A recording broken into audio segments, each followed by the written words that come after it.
8월 10일 월요일 은총의 숲 새벽 묵상. 귀 있는 자는 들으라.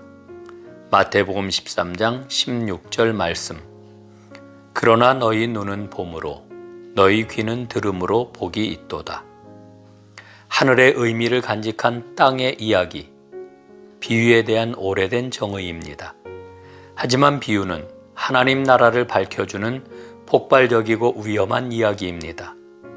예수님이 말씀하시는 것처럼 들을 귀가 있다면, 볼 수 있는 눈이 있다면 예수님의 비유는 바로 지금 진행되는 오늘의 상황일 것입니다. 당시 유대인들은 하나님의 나라는 매우 급격하게 영광의 불길이 일어나면서 단번에 이루어질 것이라고 생각했습니다. 그 불길은 이스라엘을 휩쓸고 온 세상의 정의와 평화를 가져올 것이라고 믿었습니다. 하지만 그렇게 급격하게 하나님의 정의가 작동된다면 인류 전체가 정죄받을 수밖에 없을 것입니다. 사람들에게 회개할 시간을 주시기 위해서 하나님의 최종적인 행동은 미뤄줄 수밖에 없습니다. 그래서 말씀은 중요합니다. 예수님은 하나님의 말씀을 전하셨습니다. 그 말씀 속에 하나님의 나라가 담겨 있습니다. 전파된 말씀은 사람들의 마음과 삶 속으로 들어가 사람을 변화시킵니다. 그런데 모든 사람이 그런 것은 아닙니다. 예수님은 씨 뿌리는 사람의 비유를 통하여 이 사실을 분명하게 밝히십니다. 그래서 귀 있는 사람은 들으라는 말씀이 소중합니다. 씨 뿌리는 사람이 씨를 뿌렸습니다. 그 씨는 모두 같은 씨입니다. 씨를 뿌린 사람도 동일합니다. 그런데 씨를 받는 밭에 따라 열매가 결정됩니다. 길가에 떨어진 씨가 있습니다. 악한 자가 와서 뿌려진 씨, 말씀을 빼앗아가도 내버려 둡니다.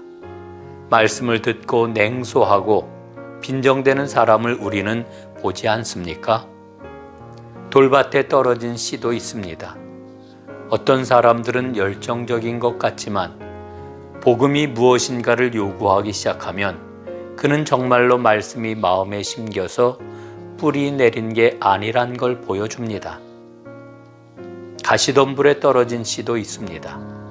어떤 사람은 말씀을 깊이 받아들였지만 다른 것들 또한 마음에 깊이 뿌리가 내리도록 내버려 둡니다.